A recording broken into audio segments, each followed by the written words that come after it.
في ليلة 12 سبتمبر سنة 1997 في وسط ظلام الليل والهدوء اللي كان بيخيم على لوس أنجلوس الأمريكية، الموظفين جوه منشأة ديربر أرمور كانوا بيفرزوا ملايين الدولارات كالمعتاد علشان يوزعوها تاني يوم على البنوك. واللي ما كانوش عارفينه هو إن في الخفاء كان في عصابة بتراقبهم من بعيد ومستنية ساعة الصفر علشان ينفذوا خطتهم. وعلى الساعة 12 بالليل فجأة يظهر صوت مفتاح بيفتح قفل ويخش مجموعة من اللصوص جوه المنشأة، واللصوص دول كانوا عارفين كل ركن وكل تفصيلة في المكان ومن غير ما يضربوا طلقة أو يعملوا صوت، وفي أقل من 30 دقيقة ينفذوا واحدة من أكبر وأذكى عمليات السرقة في تاريخ الولايات المتحدة الأمريكية، واللي هتقلب الدنيا بعد كده وهتدوخ ال FBI لشهور. يا ترى بقى صديقي مين هي العصابة دي وإيه اللي عملوه بالظبط؟ ده اللي هنعرفه مع بعض في حلقة النهاردة. بس قبل ما نبدأ ما تنساش يعني يا صديقي تعمل لايك وسبسكرايب لأنهم بيشجعوني جدا. ويلا نخش في قصتنا. علشان نفهم سرقة ديربر أرمور لازم نرجع لورا شوية ونشوف لوس أنجلوس كانت عاملة ازاي في التسعينات. المدينة دي يا صديقي كانت قلب كاليفورنيا النابض، وكانت مليانة ناطحات سحاب وأضواء هوليوود وأحلام للناس اللي بتجري ورا الشهرة والفلوس. لكن تحت السطح اللامع ده كان في عالم تاني مليان فوضى وجريمة. يعني في التسعينات لوس أنجلوس كانت بتعاني من موجة جريمة غير مسبوقة، خصوصا بعد شغب سنة 1992 اللي حصل بعد ما الشرطة ضربت رودني كينج، وده خلى المدينة تتقسم بين الناس والسلطات. والشغب ده بدأ يوم 29 إبريل سنة 1992 لما محكمة برأت الشرطة والناس نزلت الشوارع تحرق وتكسر، واستمر الوضع ده لمدة 6 أيام وخلف 63 قتيل واكتر من 2000 جريح. والعصابات زي بلادز وكريبس كانت بتسيطر على احياء زي ساوث وسنترال وكيمبتون وواتس، وتجارة المخدرات كانت بتدخل ملايين كل يوم، والكوكايين والمارجوانا كانوا بيتوزعوا في الشوارع. والعصابات كانت بتستخدم الفلوس دي علشان تشتري سلاح وتوسع نفوذها. وفي نفس الوقت البنوك والشركات الكبيرة كانت بتحرك ملايين الدولارات يوميا. وفي الجو اللي مليان توتر ده شركات الأمن زي ديربر أرمور كانت بتحاول تحمي الفلوس من النهب، وديربر كانت واحدة من أكبر الشركات في أمريكا في نقل وتخزين النقدية، وكانت بتستخدم عربات مصفحة وحراس مسلحين علشان تنقل الدولارات بين البنوك ومحلات التجزئة. والمنشأة الرئيسية بتاعتهم كانت في منطقة صناعية قريبة من وسط لوس أنجلوس، واللي هي ساوث ماتيو ستريت 812، بعيد عن الأحياء السكنية، لكنها كانت مركز لتجميع الفلوس من كل كاليفورنيا. والمبنى كان تصميمه زي حصن عسكري، يعني كان معمول من جدران خرسانية بسمك 50 سنتي وأبواب حديد مصفحة بوزن طن، وكاميرات أمنية في كل ركن بتسجل 24 ساعة، ونظام إنذار متصل بشركة ADT اللي كانت بتبعت فرق أمان في أقل من 10 دقايق لو الإنذار ضرب. والخزنة الرئيسية كانت في الدور الأرضي وكانت محمية بقفل إلكتروني بكود من 6 أرقام، كانوا بيغيروا الكود ده كل 3 شهور علشان الأمان. وجوه الخزنة كان في أكياس فلوس نقدية مكدسة معظمها من فئات 20 و50 و100 دولار جاهزة للتوزيع على البنوك. وديربر كانت بتتعامل مع 50 مليون دولار كل أسبوع. ويوم الجمعة بالليل كان أهم وقت، لأن ده الوقت اللي الفلوس بتتفرس فيه علشان تتوزع يوم السبت. والموظفين كانوا بيشتغلوا ورديات طويلة من 8 الصبح ل 12 بالليل، وده كان بيخليهم مرهقين جدا في نهاية الأسبوع. وفي الوردية الليلية كانوا بيبقوا 3 أو 4 موظفين بس، واحد بيراقب الكاميرات والباقي بيفرزوا الفلوس وبيحطوها في أكياس. طبعا يا صديقي الإرهاق ده كان نقطة ضعف زعيم اللصوص اللي هيقوموا بالعملية كان عارفها كويس. والمنطقة حوالين المنشأة كانت هادية بالليل لأنها منطقة صناعية فما كانش فيها ناس كتير، والشوارع كانت واسعة وفاضية، وده كان بيدي فرصة لأي حد إنه يتحرك بسهولة. لكن المبنى نفسه كان محمي بدرجة عالية جدا، وأي حد بيفكر يقرب منه لازم يكون عنده خطة محكمة أو يكون عارف النظام من جوه. وده بالظبط يا صديقي اللي كان عند إيلين بيس. وإيلين بيس ده يبقى الراجل اللي خطط للسرقة. وبيس يا صديقي اتولد في لوس أنجلوس سنة 1965 بحي كرينشو، واللي كان حي متوسط بعيد عن العصابات والمشاكل الكبيرة. وبيس كان شاب عادي جدا، وما كانش فيه حاجة تخليك تشك انه هيبقى زعيم اكبر سرقة نقدية في تاريخ امريكا في الوقت ده. وبيس كان متعلم وخلص المدرسة الثانوية في كرينشو، وبعدها اشتغل شغلانات صغيرة زي توصيل البيتزا ومساعد في محل كهرباء. وفي اوائل التسعينات لقى شغلانة في دنبر ارمور كمدير امن، وده كان نقطة تحول في حياته، وده لانه كان بياخد مرتب 40,000 دولار في السنة في وظيفته الجديدة، وده كان كويس جدا لشاب في أواخر العشرينات في الوقت ده. لكن بيس ما كانش راضي عن حاله، وكان بيشوف الناس اللي بتعيش في بيفرلي هيلز وعندها بيوت كبيرة وعربيات فاخرة، وكان بيحلم يعيش زيهم. وفي دنبر بيس كان عنده علم بكل حاجة، يعني كان بيعرف مواعيد وصول الفلوس من البنوك الكبيرة، وازاي يفتح الباب الخلفي بمفتاح ميكانيكي، ومين بيحط الكود على الخزنة. وكان بيحضر اجتماعات أمنية مع المديرين وبيسمع عن كل الثغرات في النظام. يعني مثلا عرف ان الكاميرا بتسجل على أشرطة VHS، لكن ما كانش في حد بيراقبها على الهواء مباشرة. يعني الكاميرا شغالة بتسجل بس ما فيش مراقبة لحظية، فلو حصلت حاجة ما حدش كان هيشوفها في نفس الوقت، لكن ممكن يشوفوها بعدين لما يراجعوا الشرايط. وكمان عرف ان الباب الخلفي ما كانش فيه كاميرا قريبة منه بمسافة كافية تلقط التفاصيل. كمان كان عارف ان الخزنة بتفتح بكود مكون من 6 أرقام، وان الكود ده بيتغير كل 3 شهور. لكن بيس كان عارف كل أسرار الخزنة ويقدر يوصل للكود بطريقته الخاصة. وفي سنة 1996 بيس بدأ يفكر في السرقة، وكان بيحلم يعيش حياة مختلفة، يعني يشتري بيت كبير في ماليبو ويسافر لهاواي أو أوروبا ويسيب الحياة العادية اللي كان عايشها. وقرر إنه يستغل خبرته في دنبر ويخطط لضربة كبيرة تخليه مليونير في ليلة واحدة، لكنه كان عارف إنه لوحده ما يقدرش ينفذ العملية، فبدأ يجمع عصابة من أصدقائه القدامى اللي كان بيثق فيهم. وبيس اختار 5 أشخاص كانوا أصدقائه من أيام المدرسة أو من شغل قديم، وكل واحد فيهم كان عنده مهارة معينة. يعني أول واحد واللي هو فريدي لين، ده كان سواق محترف في الثلاثينات، وكان بيشتغل في شركات نقل قبل كده، وعنده خبرة في قيادة العربيات التقيلة بسرعة وهدوء. وفريدي كان هادي جدا. وتاني واحد هو يوجين هيل، وده كان خبير متفجرات في أواخر العشرينات، اتعلم ازاي يتعامل مع الديناميت والأسلاك في شغل سابق مع شركة بناء في سان دياغو. تالت واحد بقى يبقى توماس جونسون، وده يبقى خبير كهرباء في الثلاثينات، كان بيصلح أجهزة إلكترونية في ورشة صغيرة في تورنس، وعنده مهارة في قطع الأسلاك من غير ما يعمل دوشة. ورابع واحد يبقى تيري كوين، مساعد بيس الشخصي، واللي كان برضه في الثلاثينات، وكان قوي بدنيا وسريع في التنفيذ، وكان بيشتغل شغلانات متفرقة زي حارس أمن ونجار. الخامس بقى والأخير يبقى إيلين بيس، الزعيم والعقل المدبر، واللي كان عنده وقتها 32 سنة، وهو اللي جمع الفريق ده وخلاهم يشتغلوا مع بعض. والعصابة دي كانت بتشتغل بتنسيق عالي، وكل واحد كان بيثق في التاني، وبيس كان بيعاملهم زي اخواته، وكان بيشرح لهم الخطة بكل وضوح. واتفقوا ان كل واحد هياخد حصة متساوية من الغنيمة لو العملية نجحت. واتفقوا كمان انهم هيختفوا من لوس انجلوس بعد العملية علشان يعيشوا حياة جديدة في ولايات او بلاد تانية. والسرقة دي ما كانتش فكرة جت في يوم وليلة، لا ده كانت عملية استغرقت سنة كاملة من التخطيط والتحضير. وبيس بدأ يراقب دنبر من اول سنة 1996 لما كان لسه بيشتغل هناك كمدير أمن، وكان بياخد ملاحظات في دماغه عن كل التفاصيل زي مواعيد وصول الفلوس من البنوك الكبيرة وعدد الحراس في كل وردية، واللي كان عادة 5 في النهار و3 بالليل، وأماكن الكاميرات واللي كانوا 5 جوه و3 بره، وإزاي الخزنة بتتفتح بالكود الإلكتروني. وبيس لاحظ إن يوم الجمعة بالليل كان أضعف وقت في الأسبوع، لأن زي ما قلت لك يا صديقي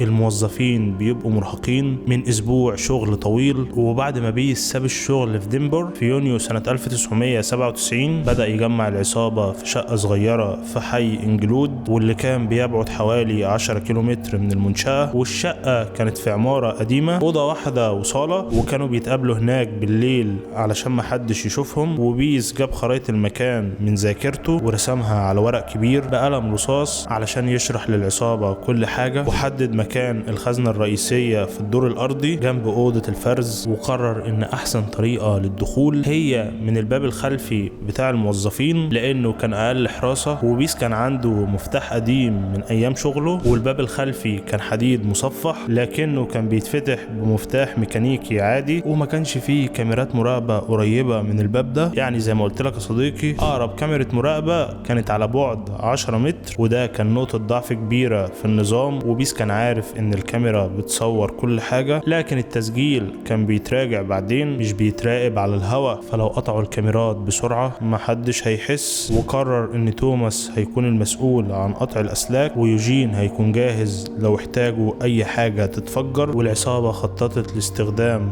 عربية شحن بيضة مشابهة لعربية دنفر علشان لو حد شافها في الشارع يفتكرها جزء من شغل الشركة العادي. والعربية دي كانوا جايبينها من سوق مستعمل في تورانس، وكانت فان فورد موديل سنة 1995، وكان لونها أبيض وعليها خدوش بسيطة علشان تبان واقعية. وده لأن بيس كان عاوز كل حاجة تبان طبيعية علشان ما يلفتوش الانتباه. وجابوا معدات بسيطة لكن فعالة زي قاطع أسلاك صغير لتوماس من محل معدات في وسط المدينة، ومفكات وعتل حديد علشان الأبواب لو احتاجوا، وأقنعة سودا من محل أزياء في هوليوود، وجوانتيات مطاط من أحد الصيدليات علشان ما يسيبوش بصمات. كمان بيس اشترى جهاز راديو صغير ب$20 علشان يتواصلوا مع بعض لو حصل أي طارئ. والعصابة اتدربت على الخطة كذا مرة في المستودع المهجور اللي كانوا هيستخدموه بعد السرقة في انجلود. والمستودع كان مبنى حديد قديم في أوضة واسعة وجراج صغير، وبيس كان جاهز فيه عربيتين عاديين للهروب، عربية فورد بني وعربية شيفروليه سودا. والتدريب كان دقيق جدا، يعني بيس كان بيقف بساعة في ايده ويحسب الوقت لكل خطوة. يعني مثلا فريدي كان لازم يركن العربية في زاوية معينة جنب الباب الخلفي في اقل من 30 ثانية، وتوماس كان لازم يقطع الكاميرات في اقل من 3 دقايق. ويوجين وتيري كانوا بيتدربوا على حمل الاكياس بسرعة من غير ما يقع منهم حاجة. وبيس كان بيراقب الوقت، وكان عنده جدول زمني دقيق واللي هو 5 دقايق للدخول و20 دقيقة للسرقة وتحميل الفلوس و5 دقايق للهروب. والساعة 11:30 بالليل يوم الجمعة 12 سبتمبر سنة 1997 العصابة وصلت شارع ماتيو، والجو كان هادي وقتها والشارع كان فاضي، وكانوا لابسين أقنعة سودا وجوانتيات مطاط، وكل واحد كان عارف دوره كويس. وبيس قاد العملية بنفسه وفتح الباب الخلفي بمفتاح قديم، وعلى الرغم ان الباب كان حديد تقيل إلى انه اتفتح بسهولة لان بيس كان عارف النظام. والمفتاح اشتغل لان الشركة ما غيرتش الاقفال، ودخلوا المبنى في اقل من دقيقة. وكان فيه 3 موظفين بس في الوردية الليلية، 2 بيفرزوا الفلوس على طاولة كبيرة في أوضة الفرز، وواحد بيراقب شاشة الكاميرات في أوضة صغيرة جنب المدخل. والعصابة ما استخدمتش أسلحة نارية، وبمجرد بس ما دخلوا على الموظفين والموظفين شافوا ناس مقنعة جايين عليهم وقفوا في مكانهم من الصدمة. وتيري قال لهم بهدوء محدش يتحرك ومحدش هيتأذي. والموظفين وقتها كانوا 3 شباب في العشرينات، وواحد منهم كان بيترعش من الخوف لكنهم سمعوا الكلام وما تحركوش. وفريدي كان مستنيهم بره في العربية البيضة اللي كان راكنها جنب الباب الخلفي، والموتور كان شغال علشان يكون جاهز يطلع في اي لحظة. وبيس وبوجين راحوا على الخزنة الرئيسية، وتوماس بدأ يقطع اسلاك الكاميرات، وكان عنده قاطع اسلاك صغير بحجم الكف، وقطع 5 كاميرات في اقل من 3 دقايق، 2 في المدخل الخلفي و3 جوه اوضة الخزنة. وبيس قدر بطريقته الخاصة انه يحصل على الكود ويفتح الخزنة. ولما الباب اتفتح العصابة شافت منظر ولا في الاحلام، يعني شافوا اكياس فلوس متكدسة على رفوف حديدية، ومعظمها من فئات ال20 وال50 وال$100، واللي كانت جاهزة للتوزيع كمان كام ساعة. والأكياس كانت من قماش سميك، وكل كيس كان فيه حوالي 500 $100,000 ووزنه حوالي 20 كيلو. وبيس قال للعصابة كل واحد ياخد اللي يقدر عليه بس بسرعة، وبدأوا يحملوا الأكياس بطريقة منظمة. وبيس وبوجين كانوا بيرموا الأكياس لبعض، وتيري كان بياخدها منهم ويطلعها لتوماس عند الباب الخلفي، وتوماس كان بيرمي الأكياس لفريدي في العربية. والكل كان بيتحرك بدقة، وفي 20 دقيقة حملوا 37 كيس، يعني 18.9 مليون دولار. وما كانش في وقت يعدوا الفلوس، بس بيس كان عارف ان الغنيمة دي كفيلة تخليهم اغنياء لباقي حياتهم. والاكياس كانت تقيلة وتيري كان بيعرق من المجهود، لكنهم ما وقفوش ثانية. وعلى الساعة 12:05 بالليل العصابة خلصت تحميل، وبيس خد نظرة اخيرة على الخزنة، شاف ان لسه في فلوس موجودة على الرفوف العالية، لكنه قرر انهم ما يطمعوش اكتر وقال للعصابة كفاية كده يلا نطلع. وطلعوا من الباب الخلفي بهدوء، وفريدي سايق العربية بسرعة معتدلة حوالي 40 ميل في الساعة، واتجهوا ناحية انجلود. والعصابة وصلت للمستودع المهجور في انجلود على الساعة 12:25 بالليل. والمستودع كان مكان بيس جهزه من شهور بعيد عن أعين الشرطة في منطقة صناعية مليانة مباني قديمة محدش بيستخدمها. والمستودع كان عبارة عن مبنى حديد كبير في أوضة واسعة حوالي 50 متر مربع، وجراج صغير جنبها. وبيس كان حاطط فيها عربيتين للهروب، ونقلوا الأكياس من العربية البيضاء للعربيتين في أقل من 10 دقايق. وكل واحد كان بيشتغل بسرعة وهدوء، ومحدش كان بيتكلم كلام كتير، كانوا مجرد بس بيقولوا هات ده أو حط ده هنا. وبيس في الوقت ده كان بيراقبهم وهم بيحطوا الأكياس في العربيات. وبعد ما خلصوا مسحوا العربية البيضاء من أي بصمات باستخدام جوانتيات ومادة تنظيف قوية زي الكلوريكس اللي جابوه من السوبر ماركت، وسابوا العربية في الجراج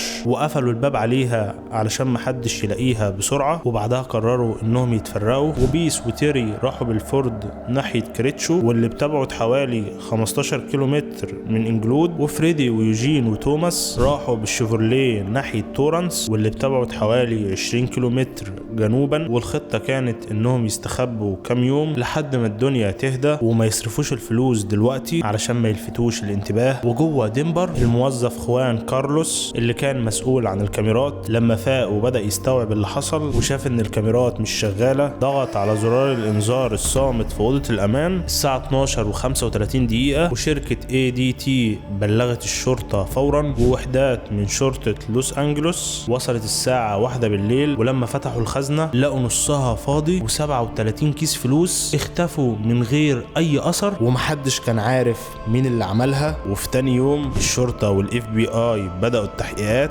وطبعا مع الخسائر الضخمة واللي كانت بتقدر ب 18.9 مليون دولار، ودي كانت اكبر سرقة نقدية في تاريخ امريكا وقتها. علشان كده القضية دي بقت اولوية قصوى على مستوى الولاية، والاف بي اي استدعى فريق خاص من لوس انجلوس بقيادة جون هارت، وده كان خبير في الجرائم المالية الكبيرة وكان عنده خبرة 15 سنة في القضايا اللي زي دي. واول حاجة لاحظوها ان السرقة كانت داخلية، لان اللصوص عرفوا كود الخزنة ودخلوا من غير كسر باب، وكمان قطعوا الكاميرات بدقة عالية. والشرطة لقت تسجيل من كاميرا شارع قريبة في تقاطع ماتيو مع شارع سانتا، والتسجيل ده كان بيظهر فيه عربية بيضة بتركن جنب المبنى بالليل على الساعة 11:40، والكاميرا كانت تابعة لمحل بقالة على الرصيف المقابل. والتسجيل كان ضعيف الجودة لكنه أكد ان في عربية دخلت وطلعت بسرعة. ولما تتبعوا الخيط لقوا العربية في المستودع في انجلود يوم 15 سبتمبر، ولما فحصوا العربية ما لقوش عليها اي بصمات او DNA، وده خلى الاف بي اي يتأكدوا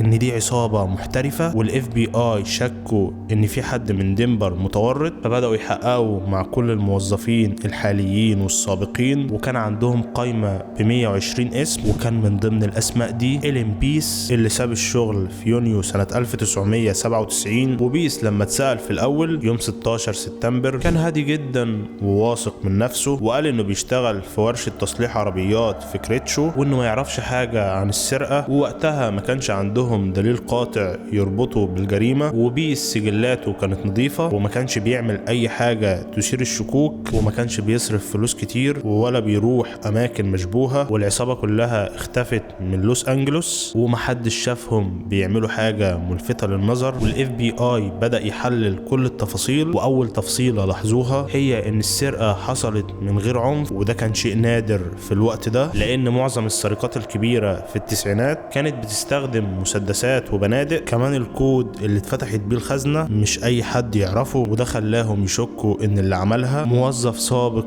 عنده خبرة كبيرة، وبدأوا يدوروا في اسماء الموظفين اللي سابوا الشغل السنة اللي فاتت، وبيس كان من اوائل الاسماء اللي ظهرت. والاف بي اي عملت فريق تحقيق مكون من 10 عملاء وبدأوا يفتشوا في حياة كل المشتبه فيهم، لكن العصابة كانت ذكية وما سابوش اي خيط واضح، والشرطة حطت مكافأة $100,000 لأي حد يدلي معلومات عن العصابة. طبعا وقتها محدش كان يعرفهم، والتحقيق كان عمال يلف في دواير، والاف بي اي بدأ يحس انه قدام عصابة محترفة مش هتسيب اي اثر بسهولة. والعصابة قدرت تبعد عن الانظار لمدة 6 شهور من سبتمبر سنة 1997 لحد مارس سنة 1998، وكانوا متفقين انهم ما يصرفوش الفلوس بسرعة، وكل واحد خبى حصته في مكان مختلف. يعني مثلا بيس كان مخبي فلوس في بيته في كريتشو تحت ارضية المطبخ، ويوجين كان مخبيها في شقة في لاس فيجاس في خزنة صغيرة، وفريدي كان مخبيها في مخزن في تكساس، وتوماس كان مخبيها في فلوريدا في كيس مدفون في الجنينة، وتيري كان مخبيها في نيو مكسيكو في علب حديد تحت السرير. والخطة كانت انهم يستنوا سنة كاملة قبل ما يبدأوا يصرفوا، لكن الطمع كان نقطة ضعفهم. واللي حصل هو ان يوجين هيل ما قدرش يستحمل، وفي مارس سنة 1998 بدأ يصرف فلوس كتير في كازينوهات في لاس فيجاس، وكان بيلعب بلاك جاك ويرمي فلوس نقدية من فئة $20 وال$50، والفلوس اللي كان بيستعملها هي طبعا الفلوس اللي اتسرقت من دنبر. يعني يا صديقي الفلوس دي بيبقى ليها ارقام تسلسلية، والارقام دي بتبقى مسجلة، فبالتالي مجرد ما اللصوص يحاولوا يصرفوها الاف بي اي ممكن تكتشفهم. المهم ان يوجين صرف $15,000